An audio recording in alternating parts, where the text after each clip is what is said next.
you're welcome to the channel and thank you for subscribing. If you haven't subscribed, please go ahead and subscribe and also hit on the notification bell. It's really very important.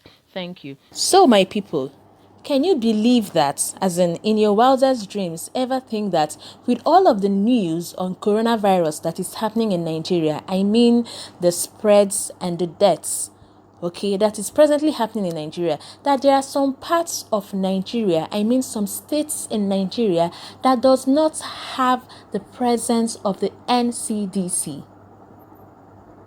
If in your wildest dreams this kind of thing is being mentioned to you, would you ever believe it? I came across this voice message, which I'm going to be playing for you guys in a bit. But before then, I need you guys to understand where this woman is coming from. Do you know what it means to lose a close family member, a close family relative to this coronavirus? Now, you're not just losing this family relative to the coronavirus, but you're losing him or her to the virus as a result of the carelessness of the government, as a result of the I don't care attitude of the government. This woman is more like drawn to tears, sharing her story and calling out for help. You know what it is to lose someone, to lose a life as a result of the carelessness of our government? In fact, just listen to the voice message yourself and then you would empathize with her and try to put yourself in her shoes. What kind of carelessness is this? Just listen to the voice message.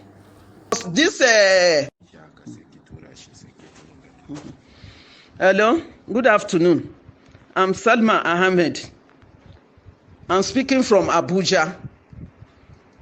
I have a problem with the Kano government and Ncdc in Kano. My son-in-law have been sick since on Monday. My daughter called me and told me it's high fever. I told her high fever, and she told me it's typhoid. When she told me it's typhoid fever, I said, are you sure it's typhoid fever?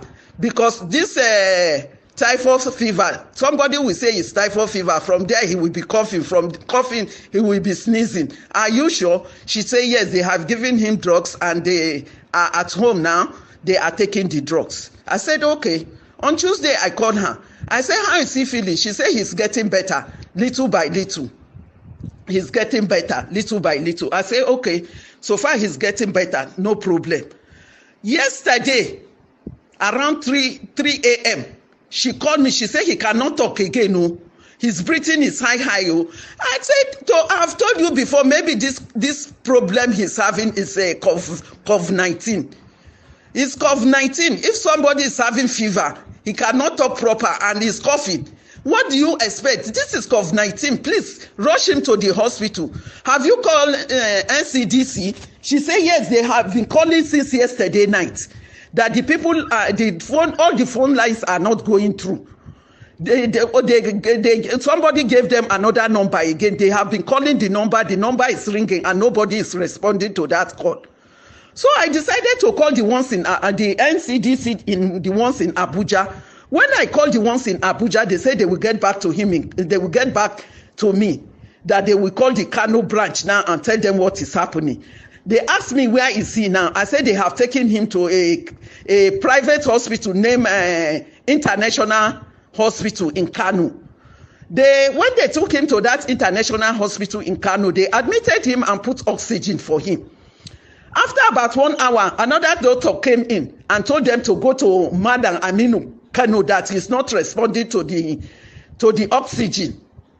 And I know he's not responding to that oxygen. It's just a way for the doctor to drive them away from that hospital, and I don't blame him. So on getting to Aminu Kano Hospital, they put him on oxygen again. I called these people on Ncdc again in Abuja. I asked them how far have the people started going, because they have dropped them from that international hospital, that they have now go to Madam Aminu Kano Hospital. That he said they will go there. They will go there. Every 30 minutes, I will be calling the Ncdc here in Abuja, because the ones in Kano are not responding.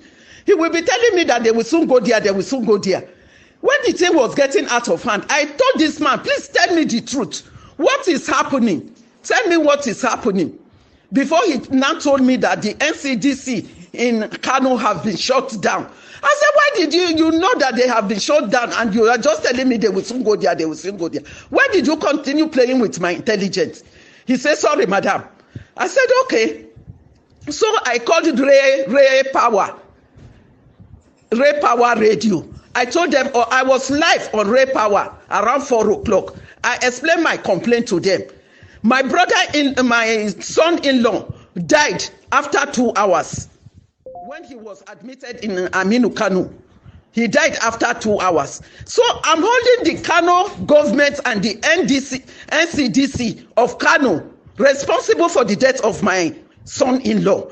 And now, what is paining me most now that my heart is broken into pieces is what will happen to my children, my daughter, her children, my grandchildren. What will happen to them? When there is no Ncdc in Kano, what will happen to them? Please, I want people to come to my aid. I'm dying. I'm an old woman. I don't want my children and my grandchildren to die in Kano. There is no Ncdc in Kano. Please, people should come to my aid. Oh, they should come to my aid. Oh, they should come and help me. I'm dying. They should not allow my children in Kano to die. Please, they should help me. Ncdc in Abuja, please take note. See to what you can do.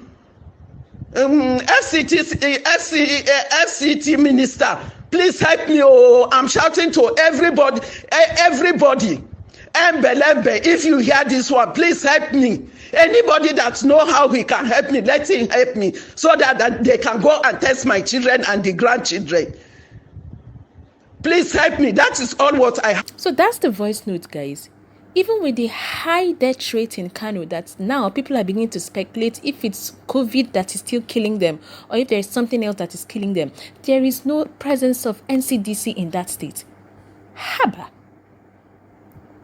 This is the height of carelessness. This is the height of I don't care attitude that is being meted towards Nigerians. With everything that is happening in Kano, no Ncdc in Kano. How do they expect them to survive? Now the poor woman is crying out, calling out for help. For her own child and for her grandchildren. And I'm sure it's not just her alone. This is so embarrassing. So what is happening to Wabi? What has happened to all the money that has been donated so far? Haba, this is so sad. It is just so sad. Now, wow. Anyway, guys, please feel free to drop your opinions and thoughts in the comment section below. And please do subscribe to the channel, hit on the notification bell as well. Like and share the video, and thank you so very much for watching. Bye-bye.